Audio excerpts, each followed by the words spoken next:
আজকে এই স্কুলের ক্যাম্পাসের সামনে হাজার হাজার শিক্ষার্থী দাঁড়ানো কি কারণ, মানে কি দাবিতে দাঁড়াচ্ছে? আমাদের চেয়ারম্যান স্যারকে আবার ফিরে পাওয়ার জন্য এখানে এসেছি, কারণ চেয়ারম্যান স্যারের যে ঘটনাটা ঘটেছিল এর জন্য উনি আমাদের এখান থেকে চলে গিয়েছিলেন, কিন্তু অনেকদিন পর যে উনি আমাদের আবার মধ্যে আবার ফিরে আসতে পেরেছেন, তার জন্য আমরা সবাই এখানে দাঁড়াচ্ছি এবং ওনাকে স্বাগতম করার জন্য মূলত আমরা এখানে দাঁড়িয়েছি।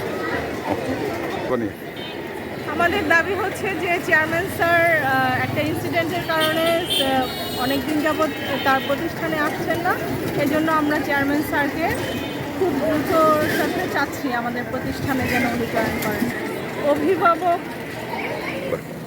উনি হচ্ছে আমাদের স্কুলের শিক্ষাগুরু এবং অভিভাবক, তো ওনার এখানে উপস্থিতিটা আমাদের জন্য খুবই দরকার এবং ওনাকে ছাড়া আমাদের মানে স্কুল প্রতিষ্ঠান আমরা প্লাস সবাই আমরা খুবই হতাশাগ্রস্ত এবং মানে ওনাকে ছাড়া আমরা কল্পনা করতে পারছি না আমাদের প্রতিষ্ঠানকে আগামীর দিকে এগিয়ে নেওয়ার জন্য। তো ওনাকে আমাদের প্রয়োজন, এই জন্য আমরা মানববন্ধন করছি ওনাকে এখানে আসার জন্য, যেন উনি খুব তাড়াতাড়ি জয়েন করেন।